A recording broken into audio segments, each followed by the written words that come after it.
All right. What's up, heathens? How y'all doing? I'm the Godless Engineer, and here I am with on Facebook, known as Church Auditor. And you said that you don't mind going by the name Quinn. So hi there, Quinn. How you doing? Not bad. How about you? I'm doing all right. So today we are conversing and talking. We're going to start off with the topic of should religion be taught in public schools. We kind of had a sort of, I guess, a quick, not really a conversation, but you seem to disagree with, what I was. What you seem to disagree with my meme that I had posted, and so I kind of wanted to just sort of maybe start off by addressing that. Like, where do you stand on religion being in public schools or prayer? Like public school led prayer. Like, where do you land on that? Well, as a Christian, I believe that everyone should choose think for themselves to be a Christian or not, and none of it to be forced, but only shared. So with that in mind, I believe that certain parts of Christianity should be taught in some classes, like we discussed on your page. The intelligent design theory that is widely known with all the scientists, with many of them believing in it, while others do not. Hugh Ross, a theist scientist, kind of mixes, the creation theory with evolution. It's like, oh, it's created, now it's evolving kind of, theory from my understanding what he does. And now that would be the limitations that I would put in the classroom. Now, for prayer and teaching of the Holy Bible, among with any other um, religious book like Catholics, Muslims, and all that, that could be like an after school thing, like club, to where, because here in America we have freedom of, or in your case, freedom from, and either way is fine, to where the kids can choose to go to a book club. Let's say for me as a young kid, I would have gone to every single one of them because I like to learn and I like to ask questions. I like to absorb knowledge. Mhm. But I would have but when I was in science class, I should have been taught the intelligent design theory along with evolution and the Big Bang Theory, because I would have asked the teachers if they did that questions to every single one of the theories, because I needed the understanding, not just the knowledge. I was just that kind of guy, even as a Well, kid. so if you don't mind me interrupting real quick, Oh yeah, because go ahead. I vehemently disagree with you right here. Um, do you like so are you likewise sad or feel like you've missed out on something because the science class didn't teach you about the aboriginal idea that a giant snake vomited out the universe? Well, see, that I would have left out of the science part. And I would have left intelligent design out of But the I would science part because it's not scientific. actually it really is, because the one of the questions is I would ask evolutionists and Big Bang theorists is, where did everything come from? You all say Do you there's a want me to beginning and end of the do earth, you want me and to explain? Do you want me to like answer that for you? by all means I would love to hear it. Okay, well, so official, like as far as 100% like solid answer. We don't exactly have that just yet. What we do have though is the leading hypothesis being a quantum fluctuation in a quantum scalar field, and basically these quantum scalar fields can exist in a false vacuum state, and then you can this false vacuum state can fluctuate into a true vacuum state, and when it does that, it releases an immense amount of energy. So this just being a property of reality means that a universe can inflate on its own, if you will. And it also means that, it doesn't prevent other universes from also inflating on their own. But so basically, in a quantum scalar field, it fluctuated, released a lot of energy, and that's how the inflation of the universe happened. And then after that, it was about 300,000 years before the universe was able to cool down enough to where like atoms and everything could form, and even light could travel through the universe. And then sometime after that, you had stars that started to form and everything. So when you ask where did everything come from, I mean it was already there in the form of energy. The energy already existed. It's like, what if you set off a firecracker, it doesn't create energy. When you set off a firecracker, right, it releases potential energy, or well, in this one is chemical energy.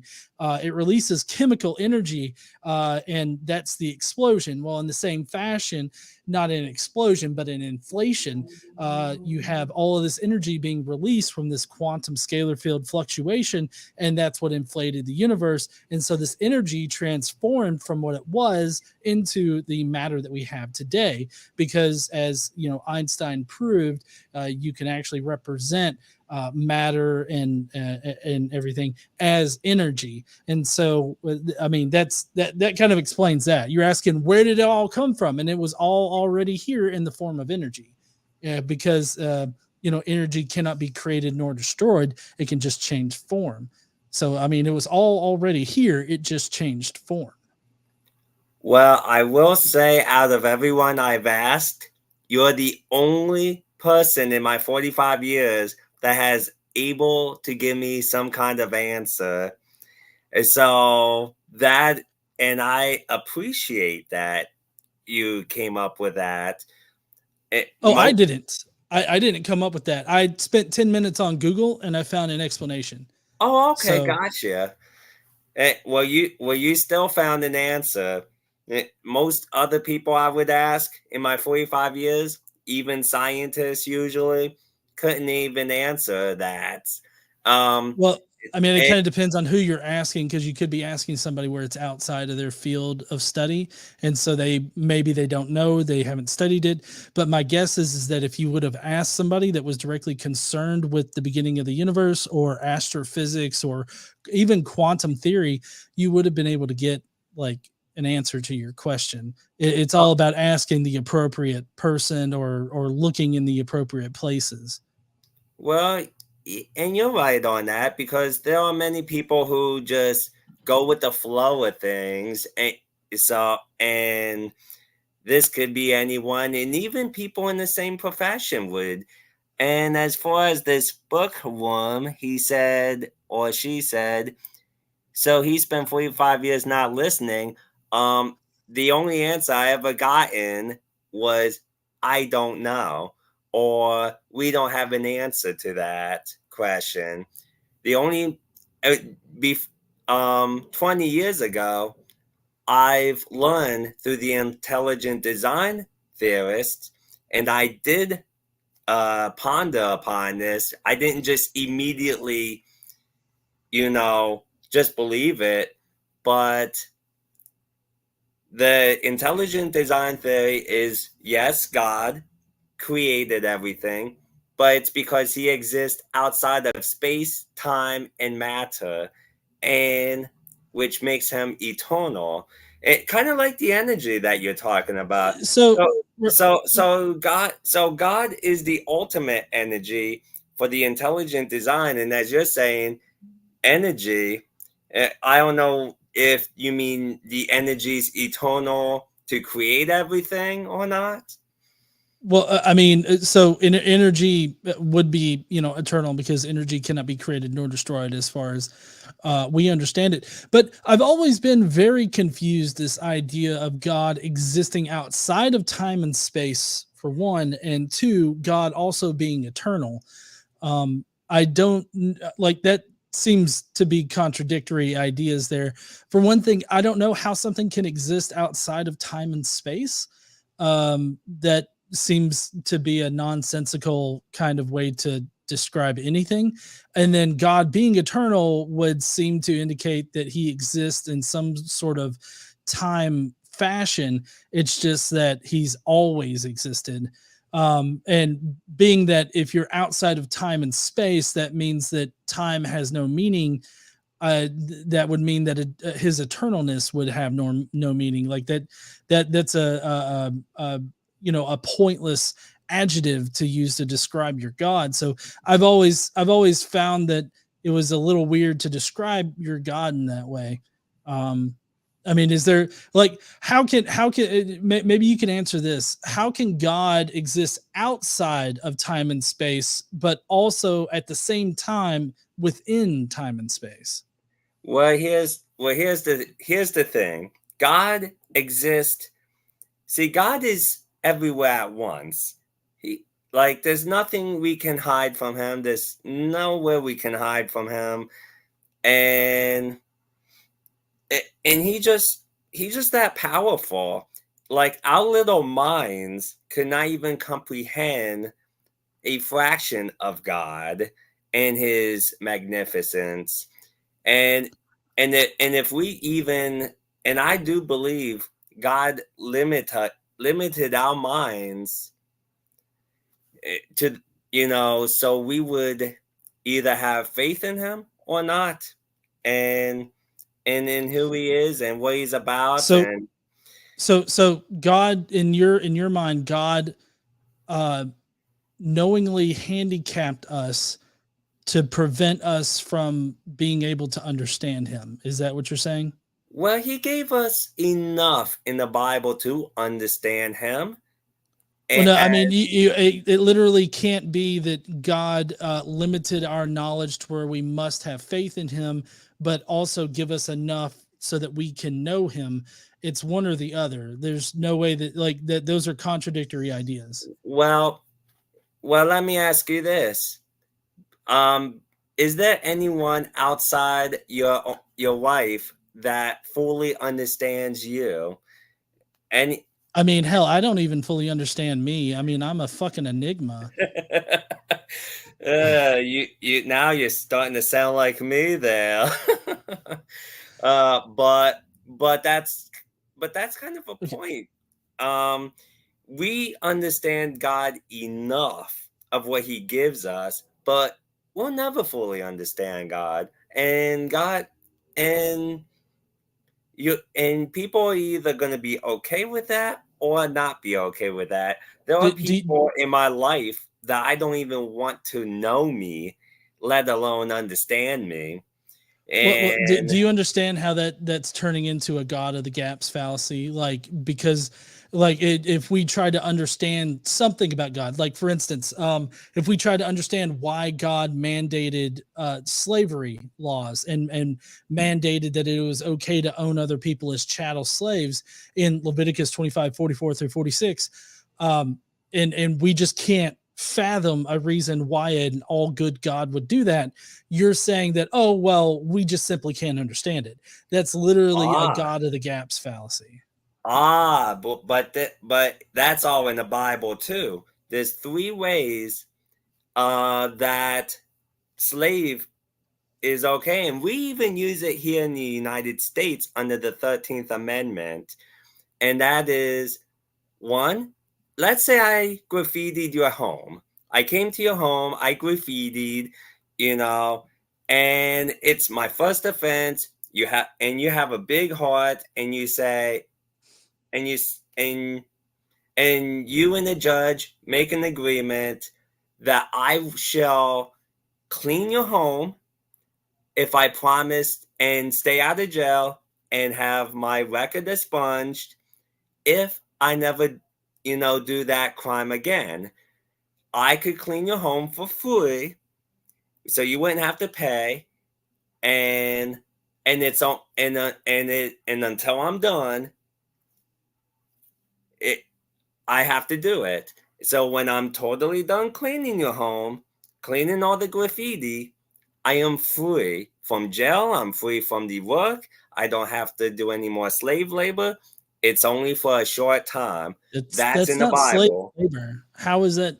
That's not slave labor, and it's also not what I mentioned. I specifically mentioned Leviticus 25, 44 through 46, which is a mandate on how you can have chattel slaves.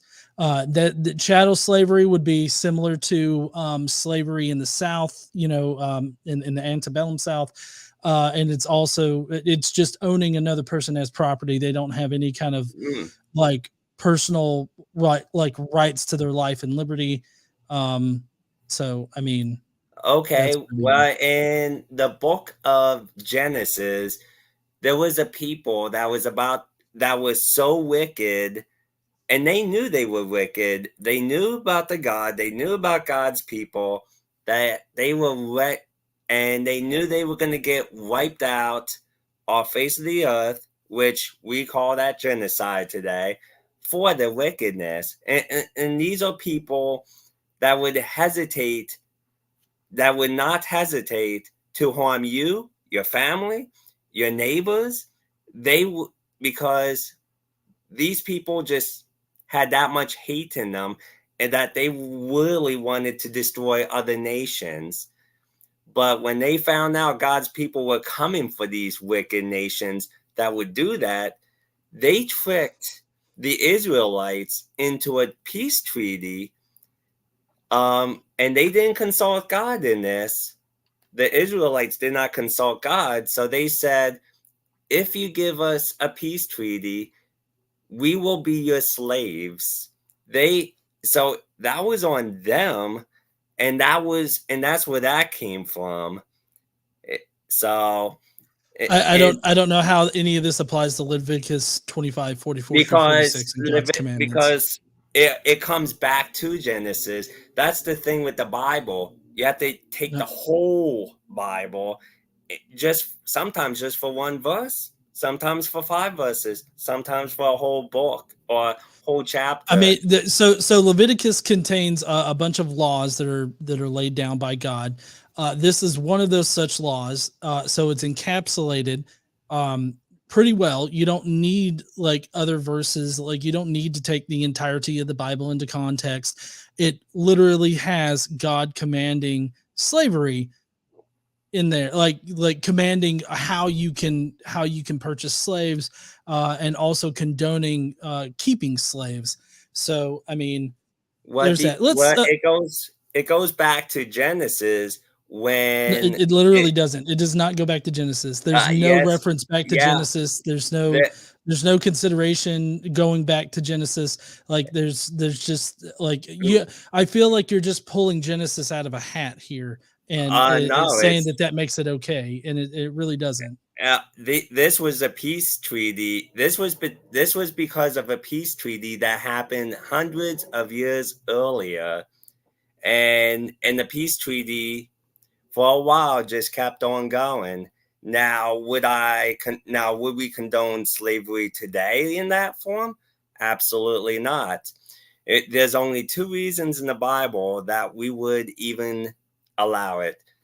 If you commit a crime and you have an opportunity to stay out of jail, if for a misdemeanor such as graffiti or maybe my property or in public property, and it's like, oh, you're a good kid and we want to give you a chance kind of thing.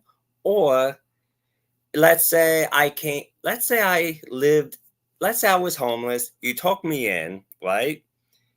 And I said, until I find a job, let me help around the house to pay my way to living here. That way to take off some of the burden off you and your wife and your family.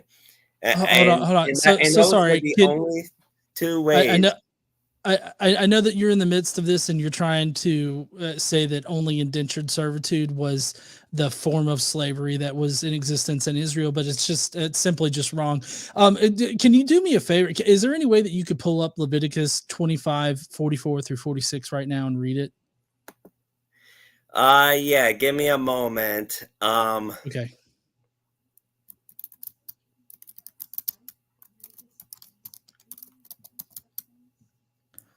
Uh,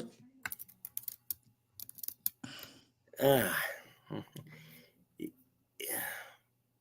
but if you want to continue asking me other things while I'm looking, go ahead. Well, so I mean, I am curious as to where, like, it's like a citation for this whole peace treaty in Genesis that you're talking about. I'm not exactly sure where that's at in Genesis.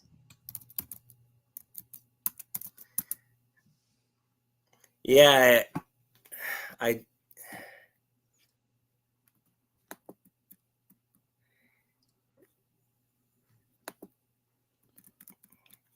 yeah, I should have realized that you were gonna ask about that one.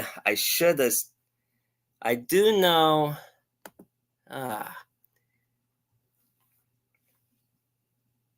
Okay, so it was Leviticus what? 25, 25, 44, yep, 44. 44 through 46.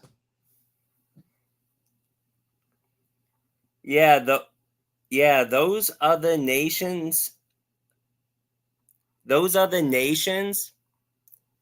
were the people that made a peace treaty with Israel hundreds of years earlier.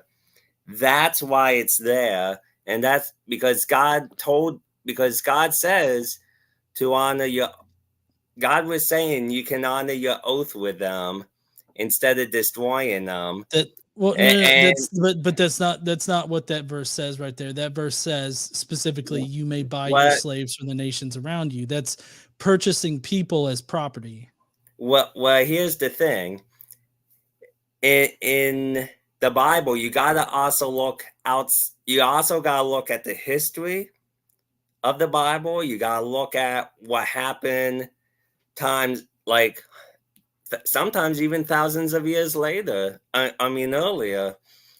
So it's not Look, like well, no, but this in Leviticus, this portion of Leviticus right here is God communicating to the Israelites how they should run their society. So yeah. it quite literally has no bearing on the thousands of years prior to it, or whatever, Well, or the hundreds of. that's because God knew about the peace treaty, and God wasn't going to have them dishonor a peace What? treaty or the Okay, agreement made with the you other keep people. It would be right. like, You okay, keep talking about this peace treaty, but I do not yeah, know what peace treaty you're talking about. mm,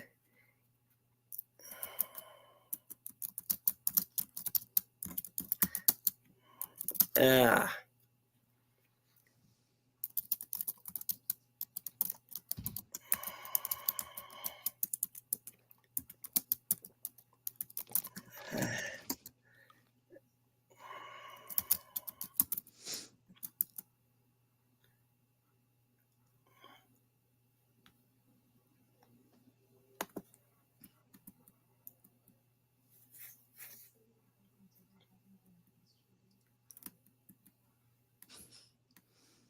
mm. Oh, you know what? It wasn't in Genesis. It was in verses earlier in Genesis. I mean Leviticus. That that was when after the because if you look at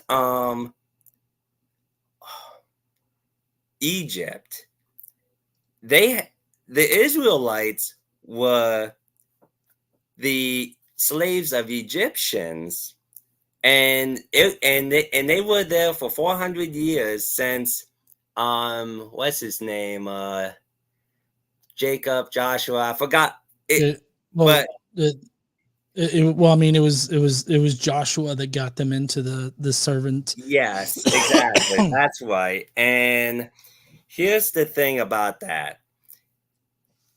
God was getting ticked off at the Egyptians for and so heavy and so he slavery, murdered all their children. Yeah. and especially the murder of children. So and and see, the Egyptians were treating the Israelites so horribly. In fact, it even got worse when Moses came, and God, shown his anger through 10 plagues. And this is Well, so the I mean, I don't remember. Uh, maybe I just haven't read Exodus in a while, but I don't remember it saying that the Jews were being treated so horribly. But also, if memory serves, the Jews are the ones that sold themselves into indentured servitude to the Egyptians because they didn't prepare enough for the famine that was coming. Joshua, on the other hand, knew about the famine, and so he had grain stores stored up, at least enough to not only feed the Egyptians but also the Jews. And so the Jews sold themselves into servitude. And 400 years later, for some reason, God took 400 years in order to do this. God decided that he wanted to free his people. And instead of doing that easily, he did the 10 plagues, which culminated with God making the elective choice to kill all of the small Egyptian children, the firstborns, in Egypt, in order to convince Pharaoh, who he had hardened Pharaoh's heart, which essentially forced God into the position of killing all of the children in the first place, or in the last place, rather. So, I mean, yeah, I get that story exists in the Bible, but I don't understand how that pertains to Leviticus, in that Leviticus is telling the Israelites how to run their society, and in that society, you are not to make your fellow Israelites slaves by force or anything like that. There are ways that you can make Israelites slaves in the Israelite society, but you are to purchase all of your slaves from the surrounding areas.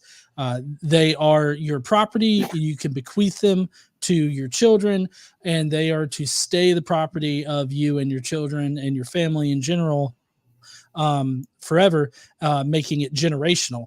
It was generational chattel slavery, just like in the South. Antebellum Southern chattel slavery was the exact same way. So, I mean, again, excuse me.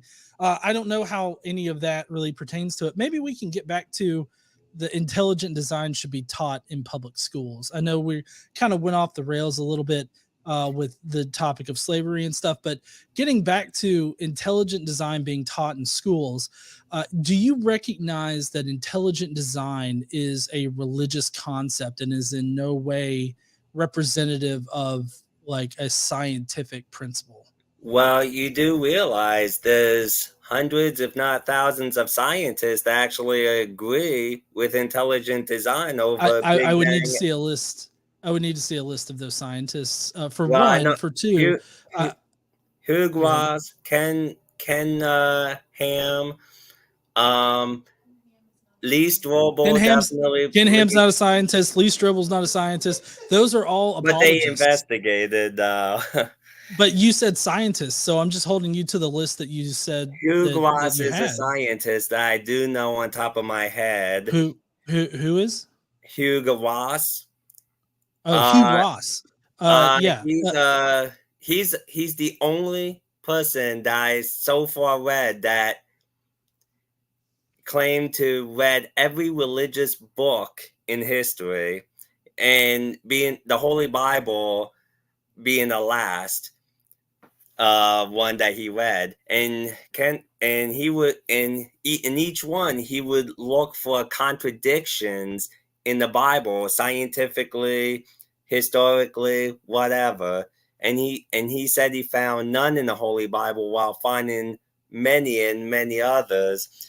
But as far as the intelligent design, it is a theory in the scientific world, but many scientists will not believe it, while there are those who do. And that's because let's say, because for something to be created, their argument is there has to be a creator. Nothing can make something, basically. Okay.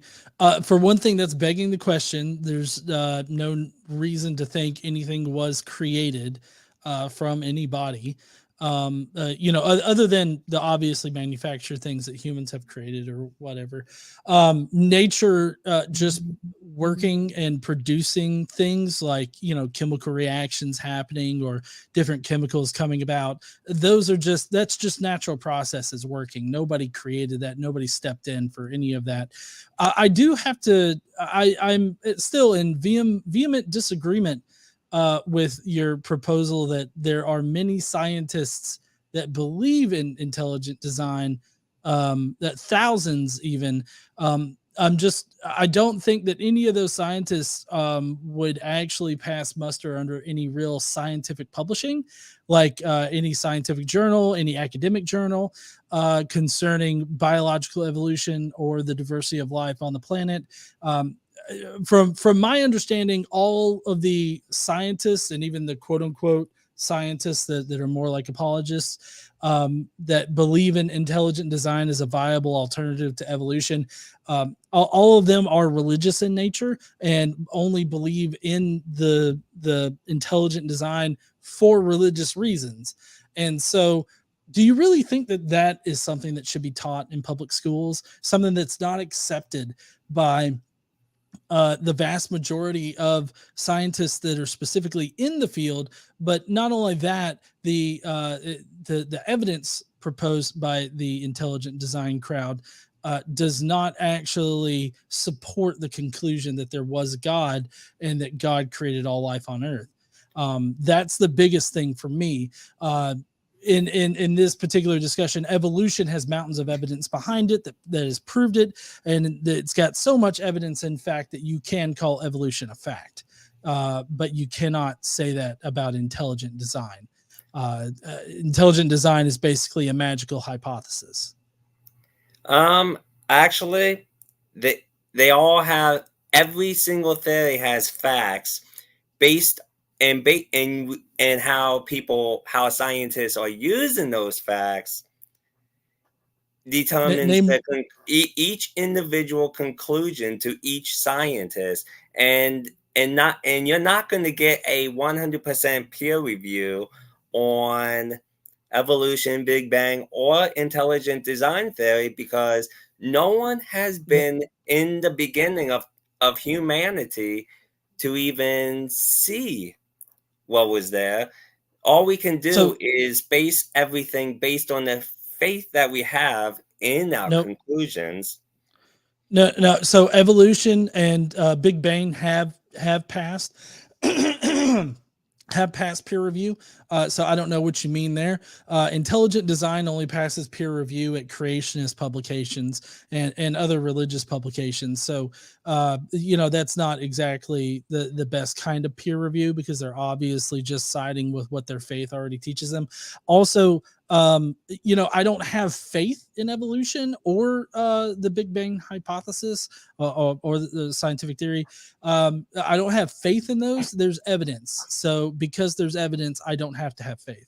So you saying that both sides have faith in this, that's just not true. And then finally, the question that I want you to answer is, can you please name one fact in intelligent design? What's one fact? You said that they all have facts. What's one fact? Well, the fact that we use is everything is created, therefore there must be a creator, because there was a beginning. And many scientists, I don't know about the atheist ones, but the scientist that knows there's a beginning knows there's going to be the end of the world one day. Now, I don't know what your Big Bang and evolutionary, scientists say if there's an ending of the Earth or not, or the universe, but I do know that I we mean, believe that there's going to be an end someday, and it's all because there's a so and everything, like our DNA, how the planets are aligned, how the moons are aligned. It takes intelligence to do that. no, it doesn't. Not nothing like anything that goes random. Have it like if you throw a bunch of papers around, it's just gonna go all over the place. It ain't gonna fold into one big stack. It's gonna be one big mess. Do you honestly think that tossing papers around your office is the same thing as solar systems forming? Could you imagine could you even be alive today if we just thrown the moons and the planets all over? I mean, I to don't me, even know what that that means. let's say Because okay, so hold on. I'll let you speak for a little bit. So okay. starting back from the beginning, you start off by begging the question by saying everything is created. That automatically assumes that there was a creator, and I don't think that you can really get to a sound conclusion by starting off with the fallacy of begging the question. So I don't think that things were created. I think that they just exist. Now, getting to your papers thrown around office space, I don't see how that's exactly the same as like a solar system forming. And let's try to put this on a little bit more down to earth scale of just a natural process happening. Do you think that God has a direct hand in rain? Um, Sometimes yes, and sometimes no. It just I mean, it just the weather, to be honest. But Right. So you're claiming that but the entire field of meteorology is just bunk, and instead the magical wizard man, he's the one that controls the rain well, some sometimes on well, occasion. there are times when God will, and I can't, When? and like I cannot 100% tell you this because I'm not God. Any any more than I can tell about what you do in your everyday life because I'm not you. So let's be fair How, here. right, So right. Well, how do you know that God controls the weather? because Jesus came in the form of God and he did control the weather, and like he stopped the storms when everyone on the ship was going mass hysteria saying, "Oh, we're gonna die, and then someone came to Jesus and like, save us," and so he stopped the storms, and So Jesus was sleeping at that time too. how does that have any bearing on like the weather systems that exist now or any weather systems that existed prior to this supposed event in the Bible, which by the way is actually modeled off of the book of Jonah. So I don't think that Jesus actually did any of that, and I would need substantial amounts of evidence in order to suggest a man-controlled weather at that point. But also, this doesn't really give us any kind of clear indication as to like any kind of proof that God controls rain. As we understand right now, the water cycle, and we understand the water cycle pretty well here on Earth, is changing states of water and all that. Like we understand how weather works. That's the entire field of meteorology. So, I mean, I think that if God had a hand in weather and whether or not it rained somewhere or some kind of like weather event happened, then you would not be able to predict weather. But we can predict weather. We can predict weather so well that we can even plot the course of a hurricane before it's even formed. And we know exactly when hurricanes do form in the year. We can determine when snow's going to happen. We can determine when rain's going to happen. We know all of these things because God does not magically come into our universe and change shit around all the time. Weather operates on a natural basis, and that's the reason why we can predict it. But I haven't heard one lick of evidence so far that is shown that God controls weather other than a story in a holy textbook that for the way that you see it, at least, I guess, Okay, here's that another was story actually I want to copied give from you. older scriptures. Here's another story I'll give you. The 40 Okay. days and nights of rain. There are scientists out there who believe that that was caused by God, and there are scientists out there who actually believe that was the thing that caused the ice age. And I know you believe in the ice age, right? Do you? Or I don't know. I mean, yes, there have been several ice ages, I believe, in the Earth's history. Yeah, and because when it rains, like on a hot day, hot sunny day, you're hoping you have your day off, and you hope, and you're like, oh, it's so hot. I hope it rains even a little bit because it cools down the earth. You know that part. But imagine 40 days and 40 nights of rain. By the time that all the water evaporates off of the earth, it's it's going to get cold. So, uh, so there's that where God controls the weather, and So, and you're right. so if I To can, with predict the that weather particular too. claim that well, for that particular claim about Noah's flood, there's a lot of problems with this whole idea of a global flood. For one thing, there's not enough water on the earth for it to have happened. So, more than likely, because of how fantastical the story is, it did not happen. But there are a number of scientific problems with the global flood idea. For one thing, in the biblical account, it says that water shot up from cracks in the ground. In order for that to happen, for one thing, there would need to be some kind of pressure within the earth in order to push it out.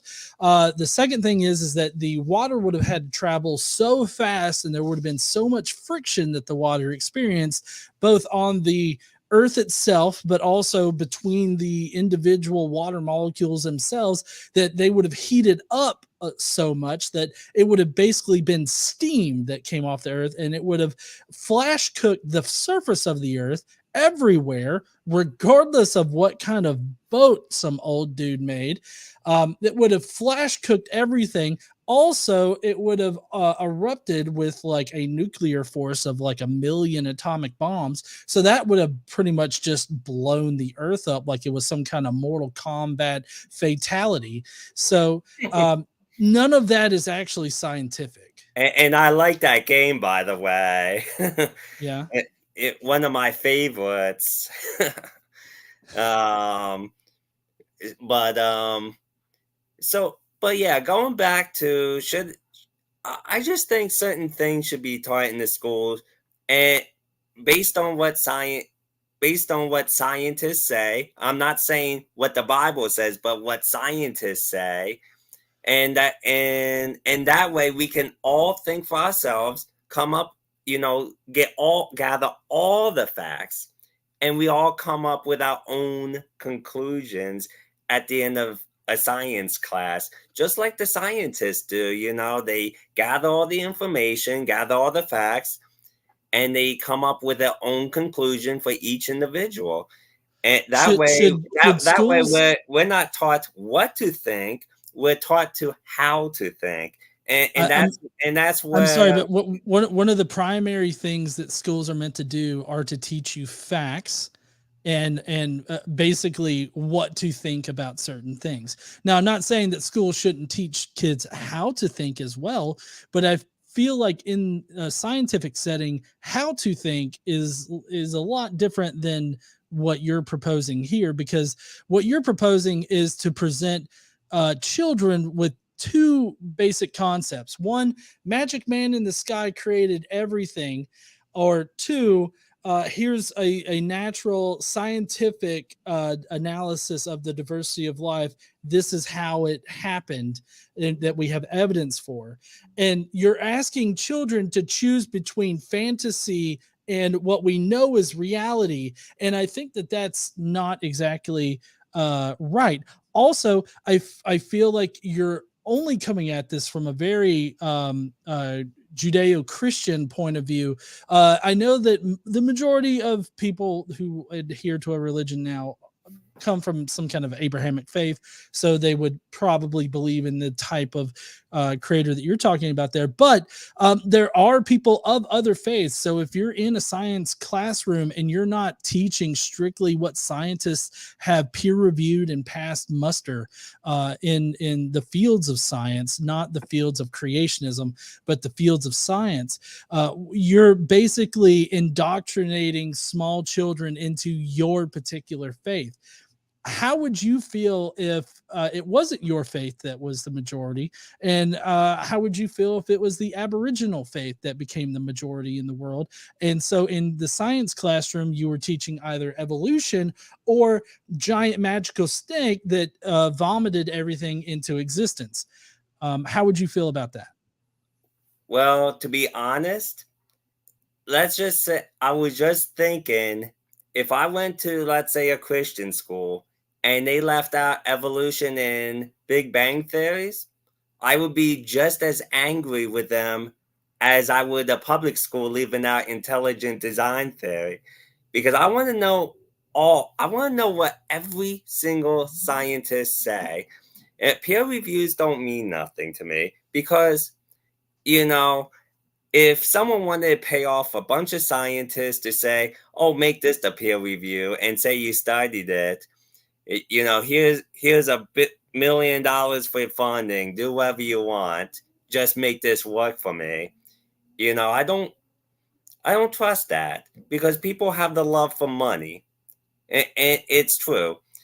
And scientists crave the money. So what I trust is my own thinking. Give me all the facts. I don't care if I'm in a public school, private school, whatever religious school.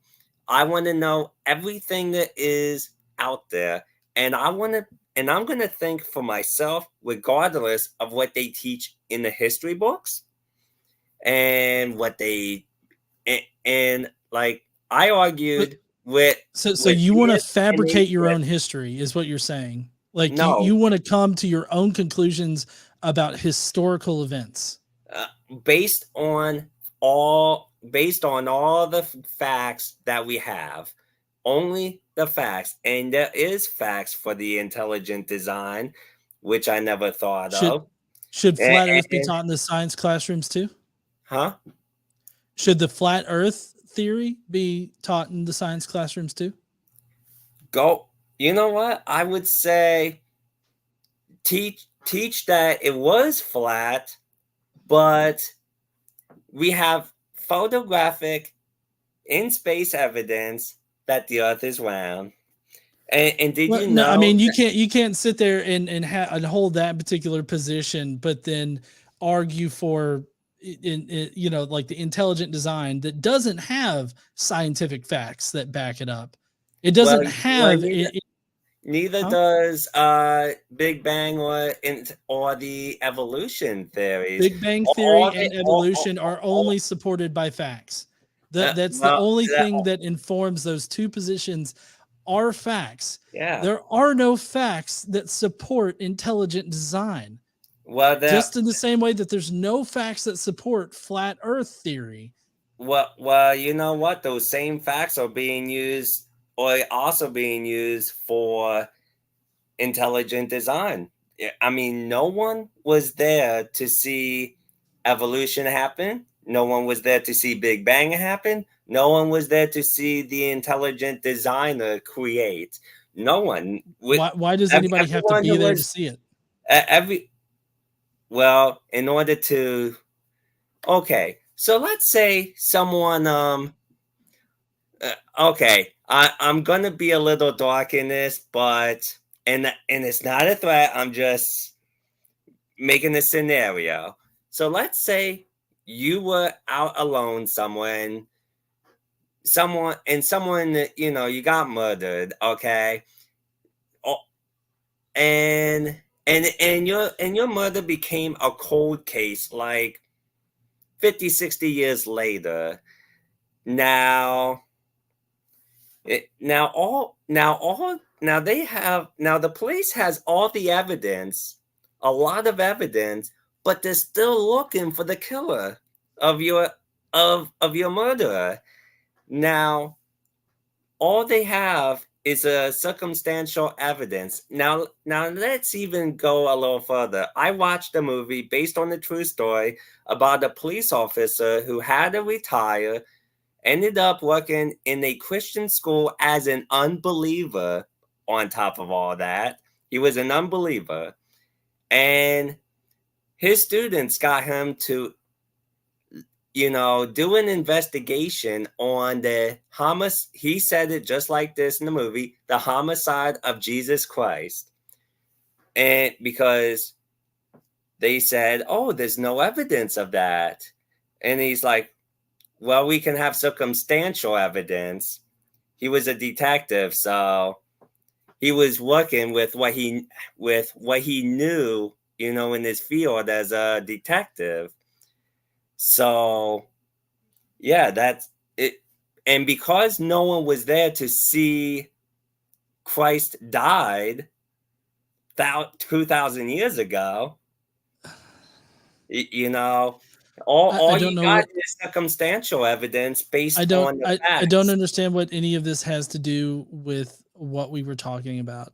This is what all we got is circumstantial evidence based on the facts that we have, and but No, no no, one today the was there to see it. evolution and look, evolution and the Big Bang Theory are not based on circumstantial evidence. They are based on empirical evidence, which is direct evidence of something happening.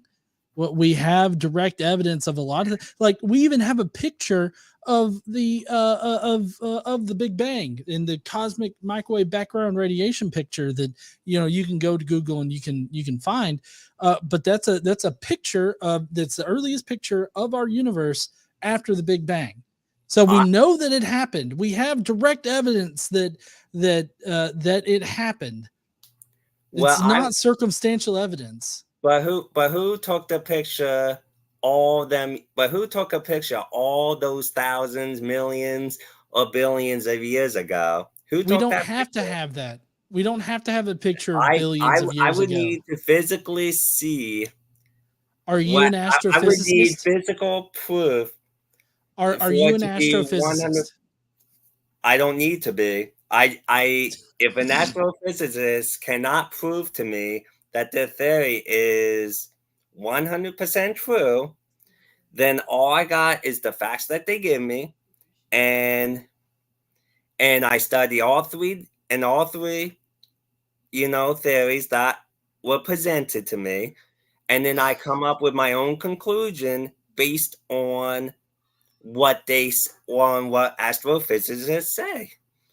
You Should know, is should so in your mind, like everybody should just come to their own conclusions about everything in life, that's like that's one of without the any kind of expert input on it or experts telling you this is the evidence, this is how we know it. Like there should be no standard knowledge that we have. I feel like that's what you're saying, that there's no standard knowledge, and like if somebody wants to go to school, they should be able to come out with fucking crazy ass math facts like 4 + 9 = 732, because that's what I took away from math class today. Like, is that it? Or maybe in a more realistic perspective, should a child go to a history class and then come away thinking, well, the teacher said that the Holocaust happened, but you know what? Uncle Timmy tells me differently. So I think I'm going to go with it didn't happen. Like, do you seriously think that children are of the kind of mindset and of the expert opinion that they can make up their own fucking conclusions in that way? well, as far as the math is physically there. It's been going No. around for all of life. That's that.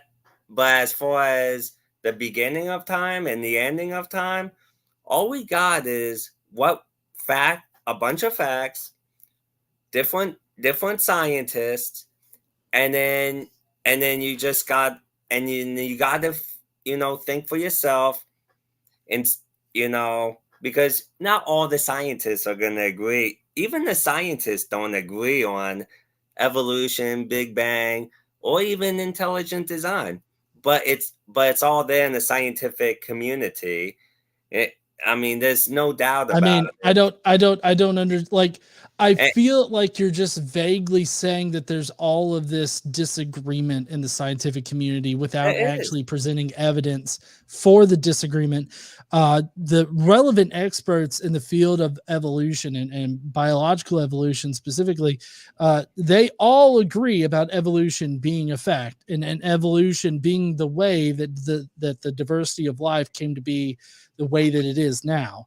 Like, Well, there's all of the evolution theorist scientific community as a whole does, but not all the scientists as a whole does. There's, it's like you got your evolutionist, you got your Big Bangers, and you got your intelligent designers. And I here's see. I why. disagree with that. I disagree with that. You've got normal people, and then you've got creationists. Like, that's the delineation there. You've got creationists, and then you've got normal fucking people in society. Are the two things there. That's the dividing line.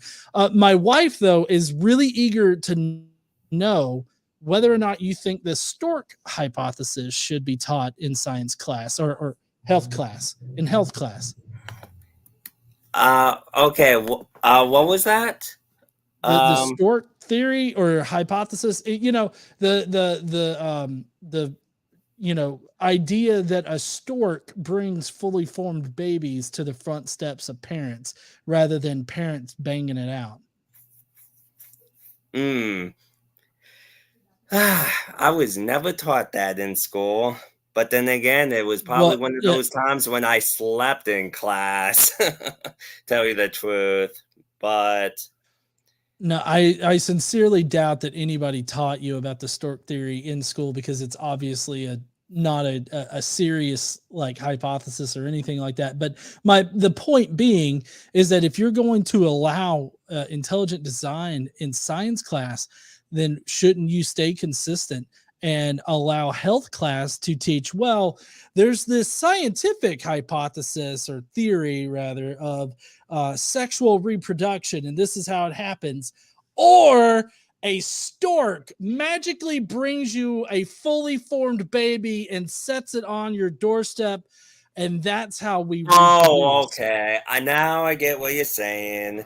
Eh, No one brings up. We all know reproduction, comes from male and female doing it, and sperm goes up the woman. We all know that. So The it's a weird bringing up way to put it, but no, I the mean, bird bringing the baby to the front doorstep is just a bunch of hocus pocus fun for the kids to see.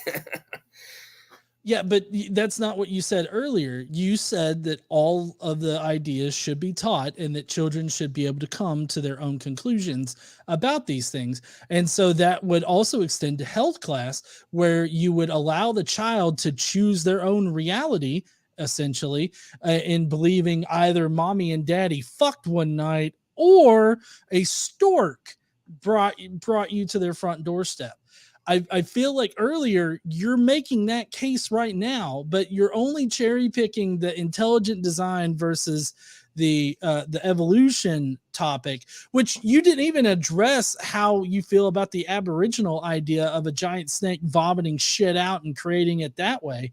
Like, that is absent from the science textbooks and classrooms too.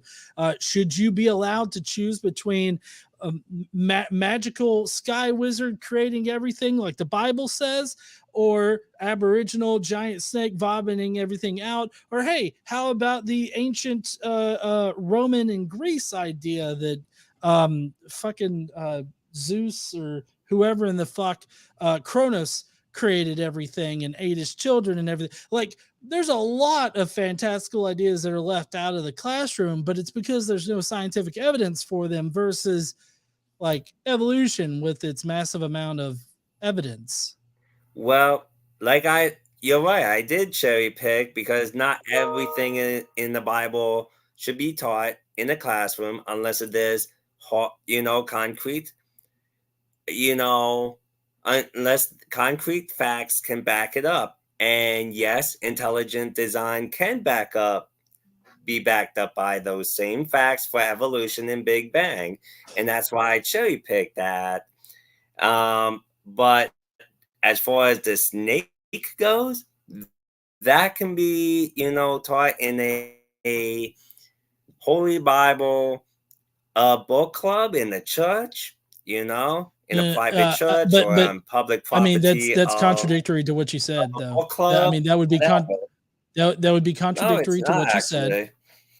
No, it is because you're. I No. mean, that's a quote unquote hypothesis about how the universe was created, and so you were saying that, well, both of these things should be taught. Well, you're leaving out a whole bunch of other things that also try to explain how the universe came to be. That's one of them, and Well, so you should teach that and allow children to pick their own reality. well, here's the thing. This talking snake has no scientific facts on that. It's something that is a supernatural thing that happened, and Okay, okay. and Can you plus no name? one was there to see that. But no one was. But if we're gonna teach, the beginning to the end of the earth, we need to teach. I think we should teach all three and use all the facts. Let the kids conclude on that part. I'm not saying, don't teach 100% concrete things, such things that are observable. Science is an observation of things that we can observe, not it as a normal thing. That's called Can you observe observational God? science. Then we also have historical science, things that we observe No, throughout history. And no. The then historical science is a made up concept by Ken Ham. I'm actually it goes further back than you think. It goes. No. It's not just a Ken Ham thing. And besides that, it it is a correct form of science, and scientists will be able to tell you that. No. Ask a secular scientist; They they'll tell you well, it's a thing. no, they won't. Can you I'll ask provide one for for me you. the evidence? Provide for me evidence that humans were created by God. Well, that's something. And here's the thing: I can explain that as much as you can explain that we evolved from apes. No one Okay, has I no can't one has explain that seen one. I it. can't explain the apes thing, but I'm perfectly happy to explain to you about the evolution of human beings from the proto ancestor that looks similar to an ape. But can you just even a 1,000-foot view overview of the evidence that God created humans? Can you please give that to me? The only thing I can say about human beings and all things created, animals and humans alike, is if we go by evolution, you're gonna, evolutionists will say we came from apes and we evolved into humans, but no one has ever seen an ape evolved into humans. No one has ever witnessed it throughout No, history. And, no, but and, we and have several lines of evidence that could point us in that direction. One of those is the chromosome 2. So, I mean, that's just patently false. We don't need to see somebody magically turn from well, I we're do. still great apes. Like human beings are still apes, but to turn from one animal to another, we don't need that in order to prove evolution.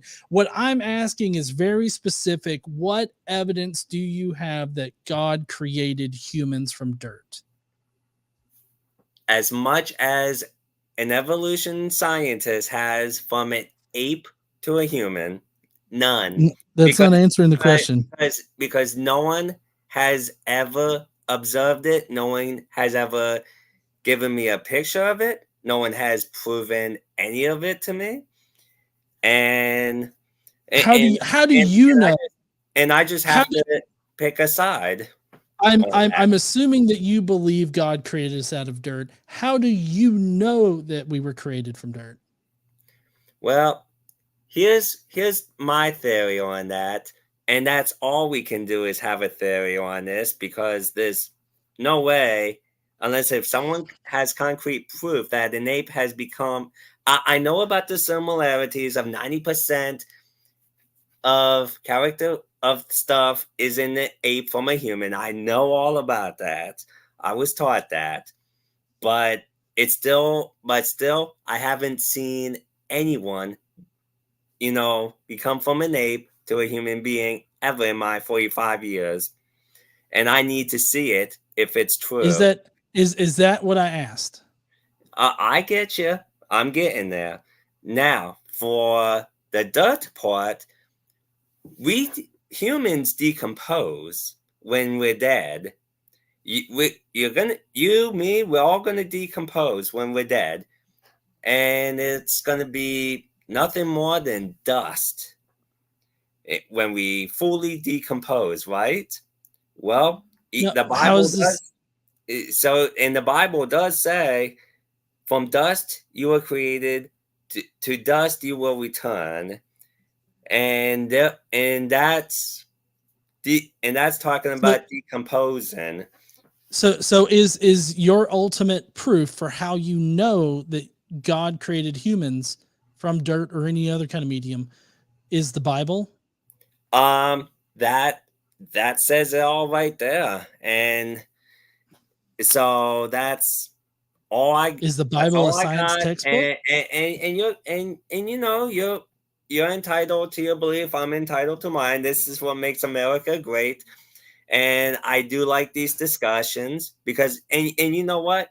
Even in these discussions, you taught me something about energy that I never learned before because no one has ever answered me. And even though you Googled it, you still took time to learn it, something that most people would not even answer. So I do appreciate that. That gives me something to look up and study more on. So don't think that I'm gonna, beat down you or anything. I actually think highly of you because you're not attacking me. You're just having a discussion, and I like that. And I think we all should be this civilized. but eh, but but yeah, I that's how I see us being made from dirt is because we decompose back to dirt after we're dead. How long does it take for the human body to fully decompose? I mean, I'm not sure, but I'm also not sure how our decomposition proves anything about our origins. I'm just not sure about that. Also, in the Bible, when God created Adam and Eve, first Adam from dirt, there were no other humans. That So is correct. I don't understand how the decomposition thing factors in. Like that doesn't Eh, make sense to me. well, first, okay, so when you die, you're going to decompose. And after the full decomposing, you're going to become nothing more than dust in the air. It's going to be like nothing more than dirt. And that's where your physical body's going to be. Now, that's how I figured how we came from dirt. Now, oh, okay, fantastic fact. Sage says decades. Okay, thank you, fantastic. Um, but now of course, but yeah, that's how I figure out from dirt, and Well, that's I mean, all I technically, have, to be technically, when honest. we decompose, we don't turn into dirt. Like our body decomposes, and I mean, it turns into other chemicals. Animals could eat it, so we would turn into shit a little bit. But also, we have bacteria that processes like different parts of our body. So I mean, it's not like as soon as you die, we dust up, you know, Oh like no. even after decades, we don't turn into dirt. Oh, absolutely. It does. It starts immediately, but it's a slow process. Just kind of like your That doesn't turn kind into kind of dirt. like kind of like the evolution, theory. To where they say it's a slow process, but why does everything have to be so slow on this earth? But anyway, yeah, it all I got is the scientific facts that I got comparing to the Bible and among other theories out there. So yeah, I do look at the theories of evolution. I do look at it from Big Bang theorists, but I, but basically I just trust what the Bible says, because of the decompose composing part of death. Eh, That's the only thing that makes sense to me. I mean, Okay. and but overall, I just think, but only certain things of the Bible should be taught in the science class. Yes, it does sound like it's cherry picking because it is, because I don't want to, I want science class to be science class. I don't want it to be a whole Bible class. You know what I mean? I want to learn about that. I want to learn about evolution. I want to learn about Big Bang. I want to learn even if one scientist has a different theory on top of all that, because and if they have facts to back and if they have facts to back it up. I want to think for myself, and I want to draw my own conclusion based on facts, based on what's not observable in our time. And science, and no, and like, I went to school learning only evolution and Big Bang, and I never believed any of it. Like, I came out making my own conclusion. They're lying to me. What Because you can't indicated that know they about that things. that they were lying to you? Like what was the indication that they were lying to you? Well, when they can't answer my simple questions, like how did the earth and all that began, and like I said, I appreciated your answer on that, Hi, because now I got well, something new to look up. right. Well, I mean, do you think that high school biology classes should be able to explain to you planetary formation? Well, and I'm not saying biology class, but I'm saying if we're learning about evolution and Big Bang, I think we should also learn anything else that resembles that. You're not going to put English class mixed with math class. That would be ridiculous. I mean, that's But algebra. yeah, exactly. But but I mean, you're not going to teach how to write an essay or a newspaper clip or whatever in English, or But whatever but in English class okay, in but a do you math understand class. how if you're in a class that's teaching about biological evolution, there would not be a need to teach how planets formed? But also, I mean, you're saying, oh, these people can't answer these questions, so therefore they must be lying to me. Like, I Well, feel like there's a disjunct there. Like, there's not a logical path that connects those two conclusions. here, in my growing up, I had every reason not to trust any human being in the world. People would beat me, they would abuse me, they would say one thing and do another, and had that was it, and that was before I even reached age 5. No consistency in anything anyone has ever said to me, with actions to back it up. So I became a very mistrusting child. Like, you couldn't get me to trust anyone.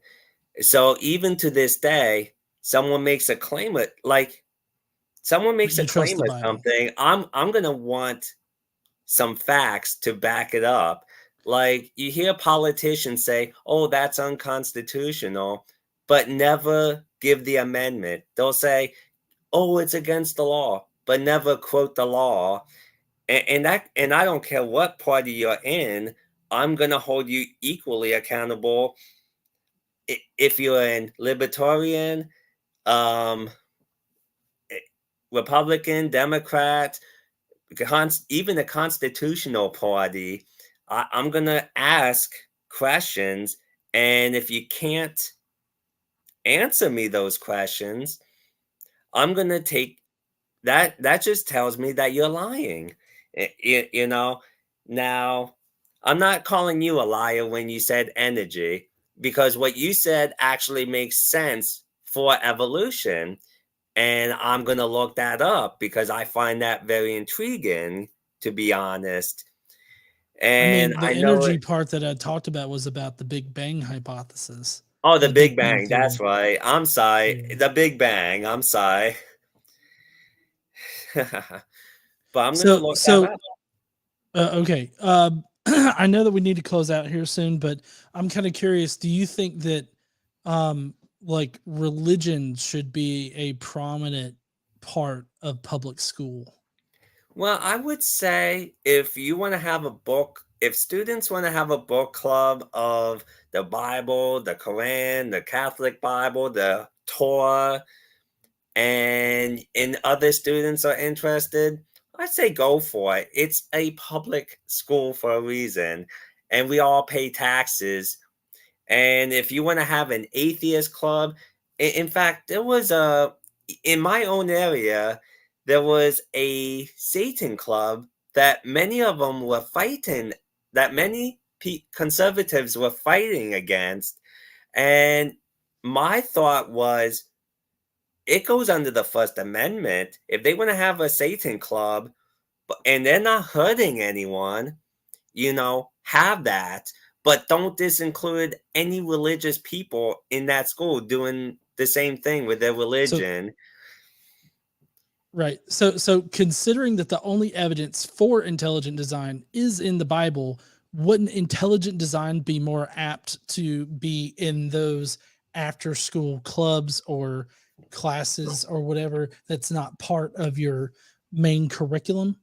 Well, considering that it teaches people that, for me, I think that's one of the very few things of the Bible that, the intelligent design theory, that can be in, because scientists do have the facts to back it up, as much as Big Bang and the evolution. And I would, and I think it should all be equally taught, or otherwise what we're doing is we're gonna just teach whoever, you know just one thing, eh, with So, things that we cannot observe. Like, it's one of those unobservable things. It's one of those well, historical things that we don't have evidence for in any of the three cases. Or either that, or we discontinue teaching any of it. It's no. either or with me. It, no, no, no, no. I mean, the thing that doesn't have any evidence to support is intelligent design. But what I hear you telling me is that religion should be part of these after school classes, but also religion should take a main stage within schools too, like No, within the day to no, day lives. No, no, absolutely, you can't. No, absolutely it's a not. contradict. No, no, it's a contradictory position for you to be like religion shouldn't be in schools, but religion should be in the science laboratory. No, What other? only the science part of intelligent design theory should. But Like, intelligent design something. theory is not science. Intelligent design theory is religious in nature. Well, it can be pointed at that, and there are even, and I'll have, and I'm sure there's. Okay, so here's the thing. It it it it takes our scientific proof of that is nothing can be made out of nothing. And it takes someone with a brain to create everything. And energy in itself doesn't have a mind, unless if it's a person. And therefore that's a scientific fact. Any more than this phone here cannot create itself. It needs human hands to create it. Everything we are using for this podcast right now needs human hands to create it. And that because nothing could make this computer that I'm using to talk to you on. Nothing can make the phone that I be texting people on and doing, and among other things. True, but natural processes can just happen. Rain just happens. It doesn't require God. It doesn't require a rain dance. It doesn't require any of that. Like nuclear fission and fusion, both of those things are just natural processes that happen. It does not require a God. There are multiple different natural processes out there. And the things that you mentioned already are things that don't have natural processes that explain why they exist. So what you mentioned was not a scientific fact. Like, it's not a scientific fact that everything needs a creator. That's begging the question. Okay, so but the creation of rain and clouds and earth and sun and moon does need to have a creator in order for it to happen. Because how did it come? How did all the weather come to be? How did all the weather come to be? Through changing states in the water cycle. That's how weather happens. Also, energy from the sun constantly heats up the atmosphere, and the atmosphere moves around due to different things like the sun's heat, the energy that we get from the sun, also the orbit or the way that the Earth spins around. That also plays a factor into weather. So, I mean, all of those things do not need God. The sun does not need God. The sun needs nuclear fusion. Where did the nuclear fusion come from? See, it's just a natural process that happens.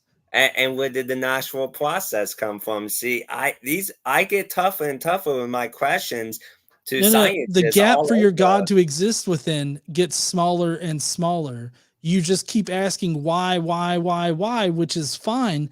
But at some point, we're going to get to just a fundamental axiom of reality here. And that axiom being that reality operates and nature operates without the need for any kind of intelligent being.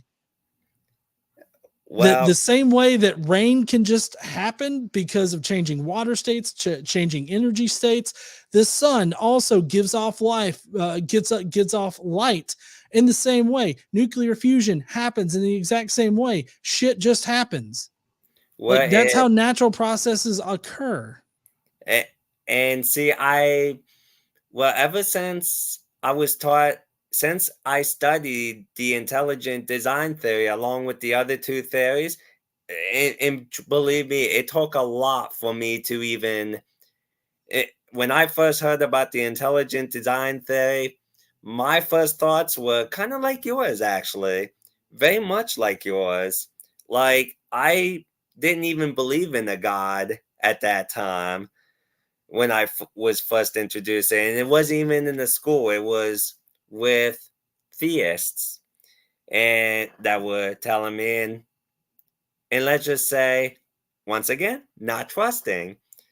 And so I studied it, and I asked questions to have, everyone, just, that's how I roll.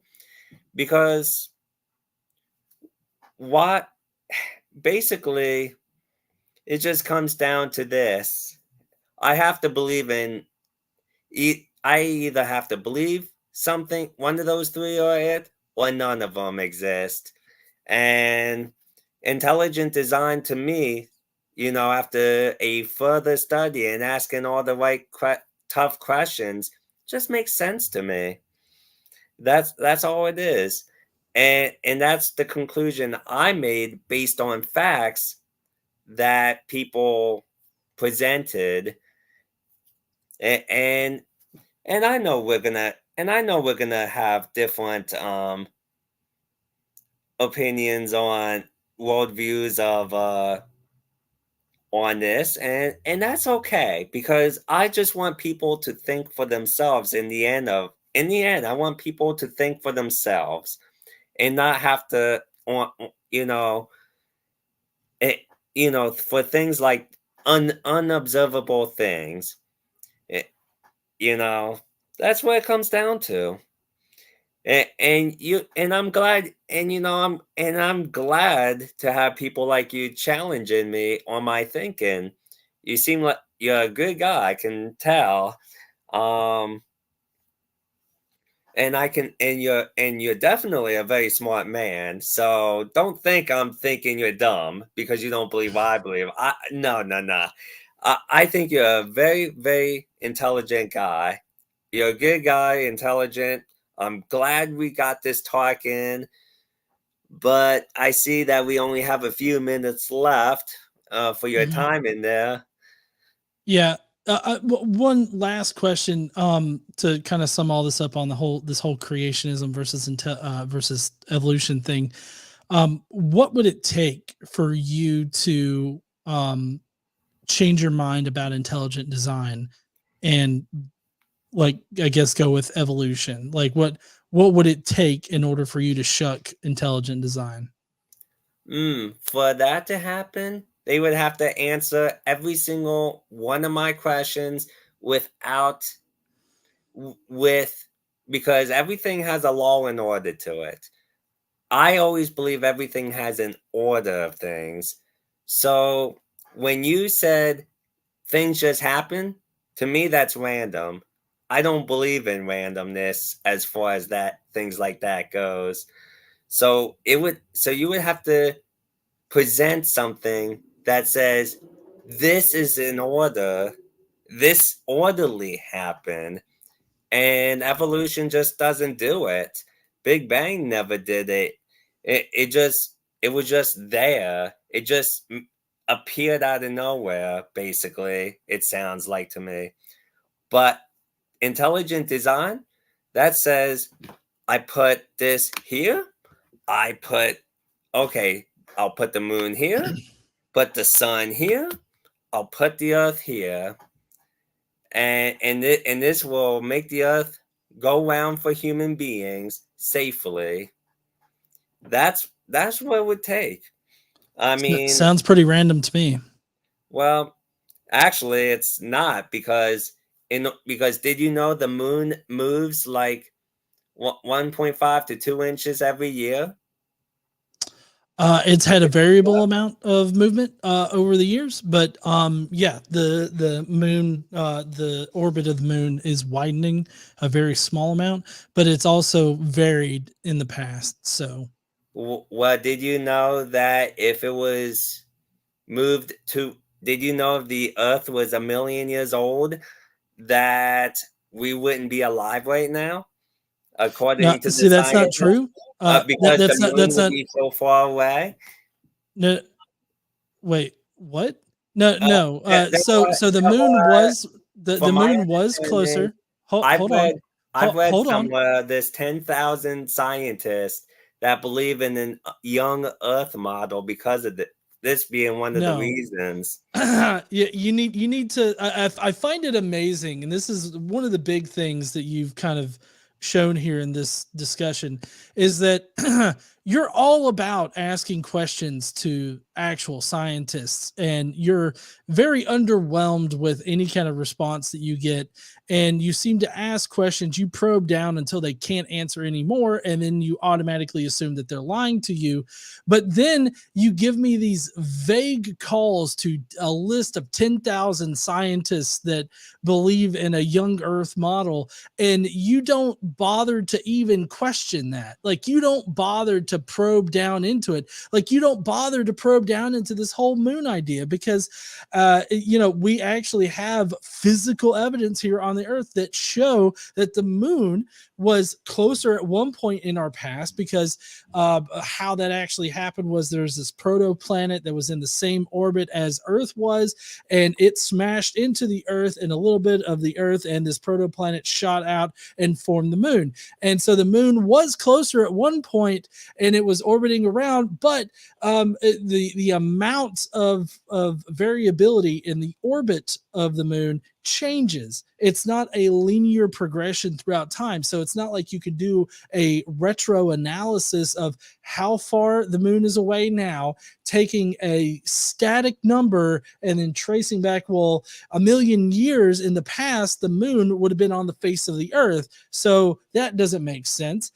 That's not how it works. The variability in the orbit of the moon means that, yes, it was closer to the Earth at one point in the past, but due to the variability in the moon's orbit, it slowly inched out, and it would inch out and it inch back in, inch out and in. And over the years, it's just widened enough.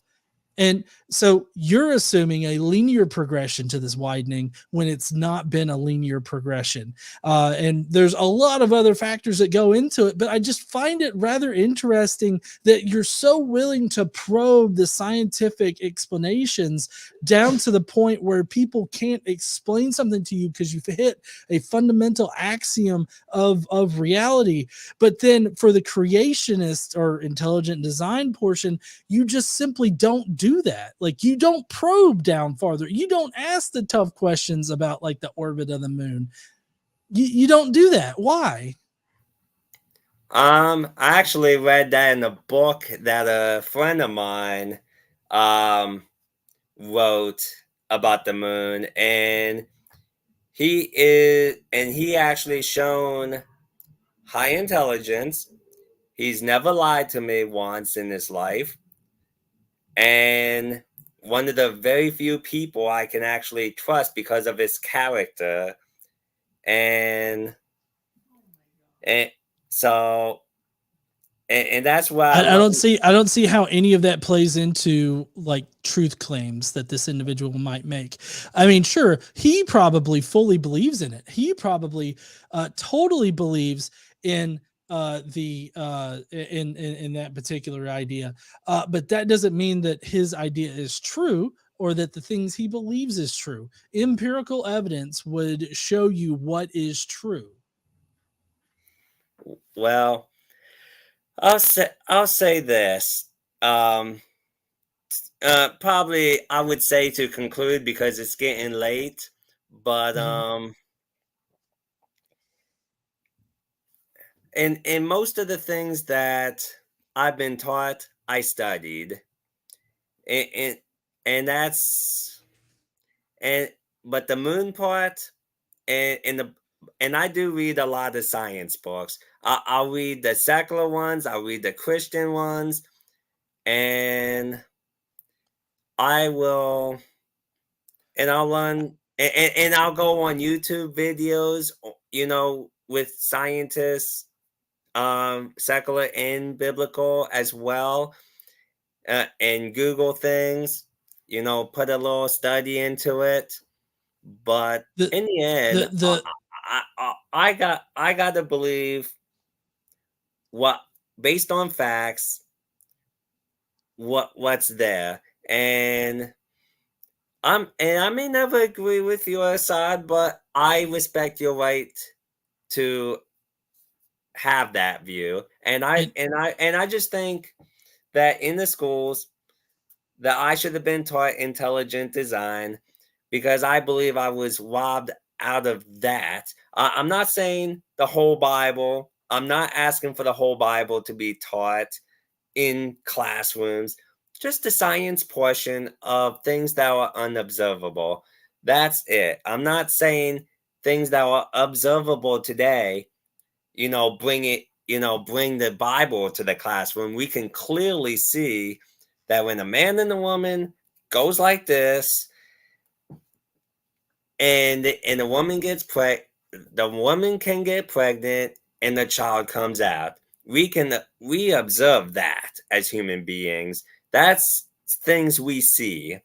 If we're doctors or, married people, but things that we cannot see, we're just going to have different views, and it's okay to have them. Eh, you know, that's my conclusion to all this. And Okay. I think everyone has the right to learn everything that's observable. And I think people should be able to think for themselves with things that are unobservable. Plain and simple. So I really appreciate you coming on and having this discussion with me. I know that I may have gotten a little heated at times, but the only thing that I'll ask of you, and maybe you can do it or not, but I just simply would ask you to ask the same kind of probing questions that you ask of science, because I know that you can ask those kind of questions and get down to the nitty gritty of explaining exactly how something works. But I just ask that you do it for intelligent design or these other ideas that you're coming across that are very religious in nature. Ask for the very specific, like really probe down, just like the same you do with science. And I feel like, I feel like you'll be on a pretty good track for carefully considering the information that you come across. Like I said, you can do that or not. It's up to you. That's the one takeaway from this is for me is that I just would hope that you would ask those very probing questions. I will always ask those. I will always ask whatever probing questions. And hey, if I'm missing any questions, you got my email address. You can send me emails saying maybe you can ask these specific questions, and you can give my email address to your audience if they want to make positive questions, or if they want to give me advice on things I can even do better to present my argument better. But and because it seems like you got a few. I mean, I seen Caitlin this, definitely doing good monitoring the personal attacks, and then I see some other people who are wonderful commenters, and I like them. So yeah, I appreciate our time together on this, and I hope maybe do more specific questions, and maybe even have more time to study for future projects together, if that would be okay with you. Yeah, I mean, feel free to study, and if you have anything that you want to probe me about, you got my email. Let me know. And I probably won't give out people your email address, just because if there's something specific, I mean, for a specific person, I would feel fine giving it out, but like I don't want to unleash the hordes of people in your email box and everything. So in your Well, it's inbox. a business email address anyway, so it's to my company. What's really going on in America? The church auditor is a subdivision to my company, so and I specifically Okay. have a church auditor page. That way, I can focus on the church stuff. If Right. it's atheist, agnostic pages, Catholic pages, or other church pages. So I'm not really concerned if I have bombarded emails. In fact, I would welcome that, as long as they're not personal attacks. But I can't control that unless if I block them. And Caitlin, I definitely you are quite welcome. I'm happy to be here anytime. She said thank you for coming on. Yeah.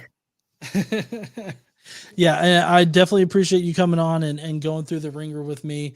A lot of people are I guess maybe afraid that I'll be just a giant ass the entire time. So I'm glad that you were able to come on. Well, thank you again there, Quinn, for coming on. And I guess that we'll go on ahead and end here the conversation. Thank you everybody for watching. If you will, please go down below, leave us a comment in the comment section. I know Quinn will probably enjoy any kind of criticisms or questions that you might have. Please stay respectful.